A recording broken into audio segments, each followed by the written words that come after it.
So I'm very excited to bring to you today's video because so many things have changed. And although many of you probably weren't previously considering it, the car you can see right here in the background, that's a Model X. And with these recent price changes, everything has changed. Now, when we bought this in March of this year, this car was about $105,000 as it's configured, and that was after a discount at the time. And of course, just over the last few days, Tesla did change pricing in a way that absolutely changes the entire equation for those of you who are considering your next electric vehicle. Historically, people who are considering a Model Y are also considering a Model X, and there's a huge price difference there. However, that price difference changed dramatically as of a few days ago, and a lot of you may be considering, is it worth the stretch? Is it worth the extra money to get a base model Model X? And of course, you're going to have to get a base model, but that is not necessarily a bad thing. That's a bad way to put this because calling it a base model, you don't really lose out on a lot of things, but we'll go over all of that here in just a few moments because this is quite an offer, something you should probably be considering even if you're not considering it right now. And for those of you who are considering it, you're really asking yourself, is it worth the extra stretch? Is it worth the extra money? Do I really want to go with a Model X instead of a Model Y? At the end of the day, there are a few reasons why you might want to get a Model X. There's a few reasons why you might want to avoid a Model X. I'm going to cover all of that right here in today's video, so make sure you stick around to the very end. I'm going to give you the best advice I possibly can, having owned both the Model Y and now the Model X. It was literally just a few days ago that the Model X was selling for $98,490, and if you wanted the Plaid, it was $10,000 more, or $108,490. Well, today that's now $79,990, $18,500 less than just a few days ago. And this is following a trajectory of a downward pressure on prices for the Model X and even the Model S throughout this year. These are some pretty substantial decreases, and the cost of a Model X today is significantly lower than it was at the beginning of the year.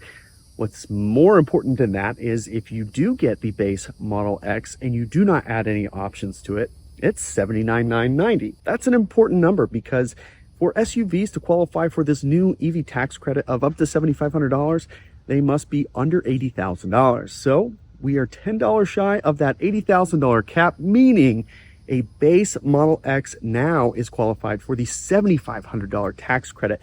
Now, I do want to note that on fueleconomy.gov, it is not yet updated to include the Model X, but Tesla has already started to communicate on their website that it does qualify for the full $7,500, so that's likely to be updated here in the next couple of days. What does that mean for you as a consumer? Well, you also must qualify for this tax credit, and I'll post a link right up here where you can see more information specifically on this tax credit, specifically on tax liability.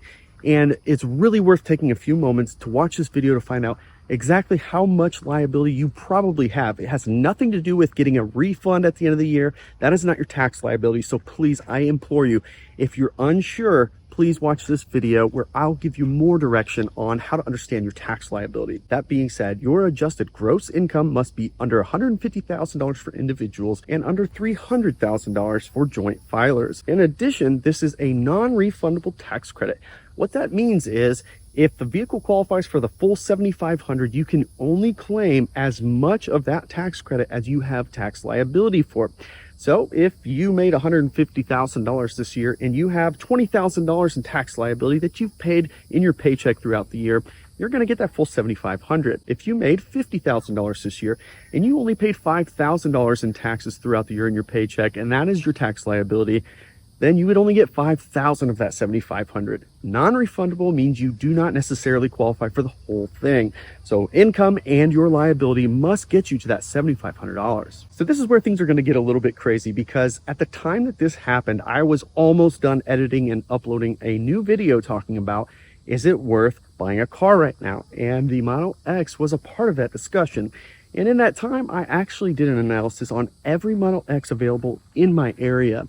I'm going to go over those stats with you because I'm going to show you why right now might be a good time to really consider this, because in just a few days, inventory has gone down significantly. So just 3 days ago, there were 119 Model X's in my area.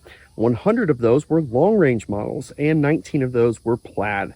The price ranged between $90,490 and $102,740 for a long-range all-wheel drive Model X, and the average discount was $8,500. Of those 100 Model X's, 88 of them were on discount. Over on the Plaid, there were 19 of them. Prices were between $104,490 and $119,240, giving us an average discount of about $7,300. Only 4 of those Plaids were on discount at that time. Let's fast forward to today. What does that look like now? There are now 69 Model X's in my area. 62 of them are a standard Model X, and 7 of them are a Plaid. The long-range all-wheel drive Model X between $80,390 and $94,240, an average discount of only $1,600 now, and only 7 of those cars are on discount. Over on the Plaid, there's now only 7 Plaids, $95,490 to $97,740, and not a single one of those is on discount. This is because of the influx of orders. There's now a lot more demand for the Model X than there was just a few days ago. I bring this all up because I want you to know that inventory is depleting very quickly, and there's no guarantee this is going to stay this way. It is going to be hard for Tesla to backtrack from a 79,990, but there's a lot of demand happening right now, and right now is probably a really good time to seriously consider a Model X. Now, what do you get in the Model X that qualifies? Well, here's the thing, you cannot add a single option other than paint. See, Tesla decided for whatever reason to also open up all paint colors. It now no longer costs additional money for paint on the Model X. Matter of fact, the new Ultra Red, a beautiful color in person, used to be $3,000. 3 days ago, it was $3,000 for that option. Now it is included in the price. You cannot add anything else. It is a 5-seater. It has 348 miles of range, goes 0 to 60 in 3.8 seconds, any color you want. It comes standard with a round wheel, and it comes with a tow hitch. That tow hitch is rated for up to 5,000 pounds of towing. You cannot even add the $250 upgrade for the yoke, which in my opinion is not worth it, but you can't even add that. If you add a $250 yoke, that yoke costs you $7,750, assuming you qualify for that tax credit. So you found a base Model X in your area at $79,990, or maybe even a little bit of a discount if you're lucky, probably not. And that car is now qualified for $7,500. Let's assume your income also qualifies and your tax liability. This year, it is at time of filing your taxes. So you're not going to get the $7,500 until you file your taxes in April of 2024. Starting January 1st, however, this becomes a point of sale tax credit. When that happens, it's literally going to be $7,500 applied to the price of the vehicle. It is going to reduce the price by $7,500. So be clear about that. You're not going to get this at time of purchase. You will get this at time of filing your taxes. And this is where things get murky, especially if you were originally considering a Model Y and now you're asking yourself, should we upgrade to a Model X? At $79,990 minus $7,500 gets you $72,490, assuming you qualify for the tax credit. And on the Model Y, it also qualifies for the same tax credit. $50,490 goes down to $42,990. That's a price difference of $29,500. That's no chump change. The Model X gets you 0 to 60 in 3.8 versus 4.8 in the Model Y. You can tow up to 5,000 instead of 3,500 pounds. Has 93 cubic feet of space versus 76. Goes 348 miles instead of 330. It actually charges faster too, even though it has a larger battery pack. The Model X is rated to get 175 miles of rated range in 15 minutes versus 162 in the Model Y. You also get a 17-inch tilt screen instead of the standard 15-inch screen. It has 22 speakers instead of the 13 or 14 that comes standard in the Model Y. And you get that rear screen. Quite possibly the number 1 and number 2 reason you might consider a Model X is the air ride suspension and the cooled seats. Those are standard on the Model X. The air ride suspension is very good on this car, and even with 22-inch wheels like I have on mine, you can barely tell you have oversized wheels because the suspension is that good. The cooled seats down here in Florida obviously are much appreciated, and in many areas of the country in the summer at least, you're going to really like having those cooled seats. It does of course have better sound deadening, and it is quieter in the cabin. In addition, that rear screen can be used while in motion.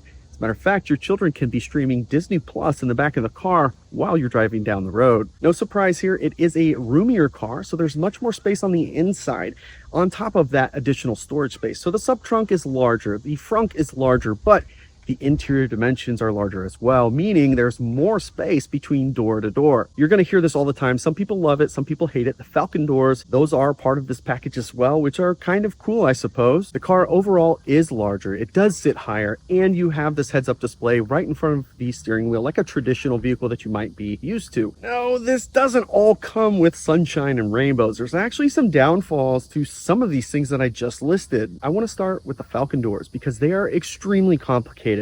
And there's a lot of things that could go wrong with these. And in fact, historically, this has been a weak point of the Model X. Now, they have gotten a lot better on reliability, but even me, just the other day, I had an issue where the doors would not open because it thought something was above the vehicle. It actually took 2 resets and driving 50 miles before it just reset itself and started operating normally again. And it's not just the Falcon doors. The car as a whole is complicated. There's a lot more going on in this car than there is a Model Y or a Model 3. And the reason why that's important is reliability. The Model Y and the Model 3 are solid. There is not a lot that can, and there's not a lot that does go wrong with them. Now, there are some duds out there. There are some cars that have some gremlins, but I have had nothing but the best experience with our Ys and our 3s. I've never had major issues. This car, on the other hand, has a whole host of things that can and will go wrong over time. I say that because you need to be aware the ownership experience will be different. Even though it's a more expensive car, a more premium car, that does come with additional features that need maintenance. In addition, with or without the tax credit in mind, it's still an $80,000 car. This is not chump change. That is a lot of money for a car. On top of that, the insurance on this is double what my Model Y is, which is pretty substantial. That is a very big expense that you need to be prepared for when you step up to an $80,000 vehicle. Probably one of the biggest downfalls to the base level Model X is you're not going to be able to retrofit a third row. You can't change it to 6 passenger. You can't add a third row. That's not going to be possible. So as long as you're okay with only having a 5 passenger vehicle forever, this is the perfect option for you. But if you were hoping to get a few more seats in there, it's not going to be possible, unfortunately. Not only is the car itself expensive, but the depreciation is pretty significant as well. The depreciation on most Teslas these days seems to be pretty high, and it's because of these constant price changes. Throughout the year, prices on all models have gone down. However, the Model X is in a league of its own, and that is real depreciation you're going to feel. Probably one of my biggest gripes about this car, particularly being the refresh, there are so many software things that have not been addressed since this car launched. A lot of these features still don't work on this car. Let me give you some examples. For starters, the front 2 doors are automatic. They can open and close automatically, which is usually pretty nice. However, since they took the sensors out of the doors, the cars do not have the software developed yet to be able to tell how far they can open. So they just open the minimum amount every time you open and close it, and you have to use some force to open this door, and it's really annoying, especially with new passengers in the car, because they're going to start pushing it pretty hard. In addition, on the heads-up display, you used to be able to toggle data. On a third of the screen, you could actually change out the data. You could show what's playing on the radio. You could show some of the efficiency data. You can't do that yet. Presumably that's coming, but there's no time frame of when that might be coming. And speaking of efficiency data, there's little to no efficiency data available in this car. And if you're a road tripper, you're a data person, that's really frustrating. I want the data, and unfortunately, this car does not give it to you. Although that rear screen is a game changer, and it's fantastic, especially if you have kids, you actually cannot split the audio. So you're either listening to the movie in the back speakers only, or you're listening to the radio in the whole car. There's no way to split it. So if the kids are watching a show, you're only going to be hearing the movie from the back half of the car. Of course, being a newer Tesla, it has hardware 4, and there are some basic limitations that come with that. Things like Summon, Smart Summon, those things aren't going to work right now. And as full self-driving beta actually just rolled out a few days ago, coincidentally, it is now available on hardware 4, which is great. But that is all going to be making a development, and it's behind on hardware 3. This is only going to be short term, which is good. Just know that not a lot of things are happening with hardware 4 vehicles at this time. I don't know that this is necessarily something that should be called out against the car, but just know this: if you're used to going on Amazon and looking at countless accessories, the market for the Model X is so small that most companies do not make accessories for the Model X.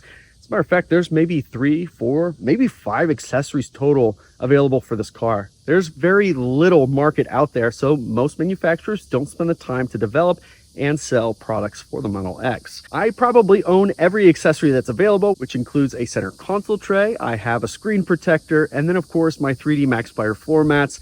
That's about all you can accessorize on this car. On the bright side though, I was able to DIY PPF this car. I did it all myself, and this was easier than either the Model 3 or the Model Y. I don't know why, but it was just easier to do this car than the other 2 cars that I have. In addition, because the roof is not a solid piece of glass front to back, it's actually cheaper to tint the windows on this car than it is any of our other cars. So now it's time to put the money where the mouth is. Is it worth $30,000 additional dollars for the Model X over the Model Y? I continue to argue that the Model Y is the best all-around Tesla there is. However, if you can afford it, there are some nice to haves on this car. So I think the answer is maybe, and it really depends on your situation. Is it worth stretching your budget to get into this car? No, don't do it. Even though it qualifies for the tax credit for the base model, don't stretch yourself to get these added features. The Model Y is fantastic.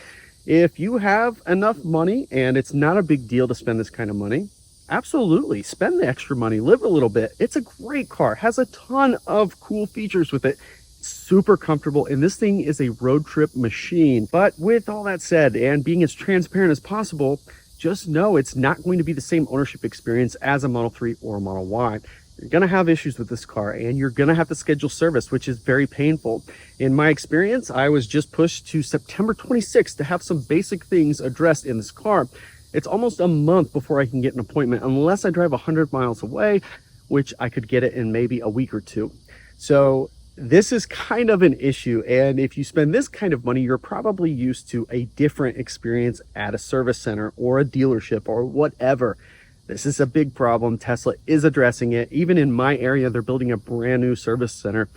But the experience is not going to probably be what you're used to in this price point. So you got to tell me if you pulled the trigger. Let me know in the comments, what color did you go with? I hope a ton of you realized how awesome a deal getting Ultra Red is, and it is a beautiful car. Let me know in the comments if you're considering, if you've decided. I hope that this video helped you decide. Let me know. Yes or no, did you get a Model X or are you walking away? I do really hope that you enjoyed this video, and I look forward to showing you some more Model X content throughout this week. I'll catch you on the next one.